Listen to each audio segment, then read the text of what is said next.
What's up guys, this is Sean and welcome to episode 2 of the home episode, right? Back in episode 1, I'm very grateful for all the comments and suggestions and emails and recommendations for locations for me to be considered as home. And I see a lot of people can participate because I guess everybody somewhat resonates with the issue as well. Like when I'm looking for a home, right, there's just so many things to be considering right after episode 1, right? So what I did is I need to be very sure of my financial situation. Just like health check, we need to do a financial check on our financial status all the time lah. So what I do is I will log on to this website called CTOS, right? ctos.com.my, I guess, right? I'll just put the link down below. You guys can get a full report of your CCRIS and CTOS report for 25 ringgit, and it will show you all the outstanding things that you owe the bank, which includes your mortgage loan, right?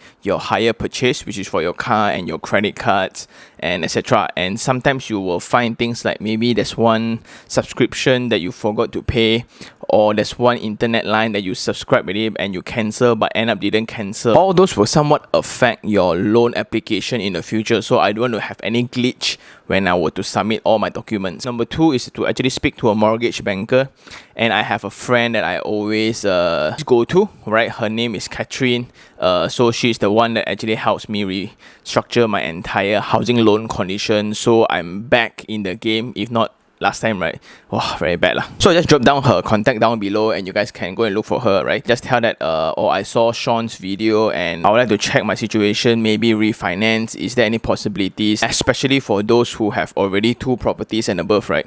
2 properties already, so your secrets already have 2 mortgage loans for a house, right? And that kind of limits your third purchase, which is for 90%, right? A lot of people actually do consider, ayo, Sean, I don't have any more slots. Speak to her, she will know what to do. She will just basically refinance it under a different institution. There are pros and cons, and I will keep that for another day. So contact her if you really want to know more lah. So coming back to the location that I prefer in between Puchong and Shah Alam, a lot of people will ask why not Shah Alam, why not Bukit Jelutong, right? Because to me, it's not convenient if I need to go Mont Kiara every day.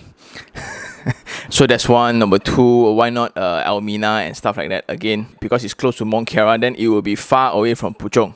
So again, location wise, right, the more preferred one by myself, the more preferred one will be Subang Jaya that I missed out. How can I miss out Subang Jaya lah? I also don't know lah. Maybe sometimes you know when you see too many things, right, which like involves also Putra Heights at the end, USJ side, right, as well as Sunway, right?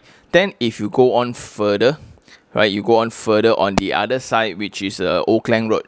Then in Oakland Road, you got Taman Desa, you got Kuchai Lama, and etc., right? So those are the township that start off from a new village, right? That has more community base. Then if you go to USJ, it's a more well-planned township kind of thing. And I have received also emails, right, recommending me to actually really consider having a home in Subang Jaya because one reason, it's just very family friendly, which means there's a lot of schools, there's a lot of tuition centers, commercial areas, right? Because she shared her experience. One day she needs to start her car, right, around 12 to 15 times a day just to drive around the kids. And I guess that will somewhat be my role in the future if this channel really takes off, right? So maybe it's a full-time dad already. Don't know, right? So the shortlisted locations are tentatively Bukit Jalil, right? Subang Jaya and Oakland Road, Kuchai Lama area. So that somewhat be the more appropriate one because moving away from whatever I know as an investment person, right? Always I look at Kuchai Lama, I look at Cheras. Oh, the return is going to be amazing. The ROI is going to be very high. You have the MRT and things like that, right? So it's very good for rental and things like that. However, buying a home is very different from an investment property. That's why the first step of the 4 basic, right, is actually to define the intent of the purchase for the property. A lot of people would want both. I know everybody wants both, wants everything, right? So it's either an investment approach or own stay approach. And for own stay, right, as I mentioned, so this is going to be a house for me and my wife to actually start up a family. It's very important to have that communication in between, right? Because like the budget that we set, is it okay for 700,000 to 800,000? Is it okay, let's say, if the money installment is going to be 3,000-ish a month? Can we afford it? What if I'm jobless? What if this? What if that? Everything, right? You need to consider everything. So including maintenance fees. So you need to get that out of the way, right? Meaning the constant communication. I would actually suggest to over communicate, like, because sometimes our partner wants something else, right? Like I want this view, I want that view, but that view actually costs another 1,500 per month in installments, right? So the burden, then are you okay to chip in some? There's no pride in now guys, right? Actually take up everything, and that's the best, like if you can take up all the installment and pay for yourself, right? But ultimately now I guess it's almost equal already. Also about career opportunities. So I guess somewhat my one is kind of set, right? The most is the makeover guys will shift office. That's about it lah.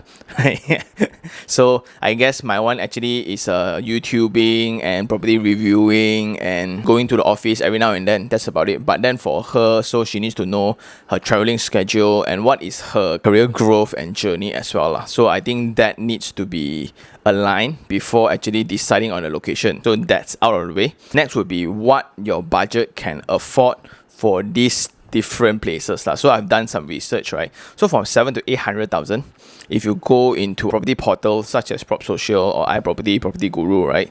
You key in Bukit Jalil, right? Then you key in your budget. So you put in like 700,000, then what can you find? So as for a sub-sale, what can you afford? For a new project, what can you afford? So what I did is I just run through a very quick browse. And in Bukit Jalil, 6 to 700,000, I can get a 2 to 3 bedroom apartment. A very decent apartment. And then if I were to go to Subang, USJ area, right? Landed, the most I can get is intermediate terrace house around USJ 2 and USJ 3. Or I can get a corner lot in SS19, Subang Jaya. So that's around that budget as well. If I were to go to Kuchai Lama, then again it's all condos. Landed is like single story houses. And for areas like USJ and Kuchai, right, because of the existing community, so most of these are actually sub-sales. So that leads to the third point, which is you need to consider, right? Are you going for a new property or are you going for a sub-sales? Which means how much capital that you have lah. Because a lot of people may think, it's best that I just get a landed, right? So for sub-sales and new property, so the difference besides capital, right, would be the urgency. How fast you need the property. Like in my case, I can wait. I have the luxury of time to actually slowly make my choice, slowly browse around, no rush. So I would rather keep my cash on hand just in case for anything happen, like instead of actually pouring out 18% for a property. So let's say, right, a 700,000 new property, I basically, with all the discounts and stuff, right, maybe 2% down payment, which is like 14,000. But if I were to buy a 700,000 sub-sale landed house, so you will have all these fees like the 10% down payment, lawyer fee, valuation fee, bank fee, stamping fee, and many more, which roughly around 18%. So 18% of 700,000, 10% is 70,000, 756, so it's around 126,000 upfront just to own the house. So you are actually coughing out 126,000 cash to get a house of 700,000 if it's sub-sale.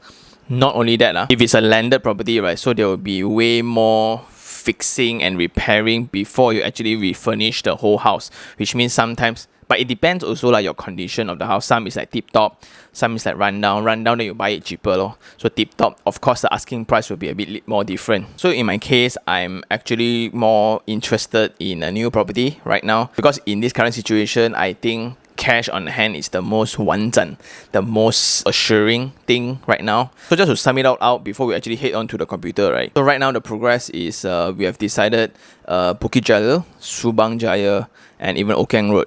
Okay, so in these three locations, after communicating with my wife on the preference level, because it's going to be a home for both of us, not only one person.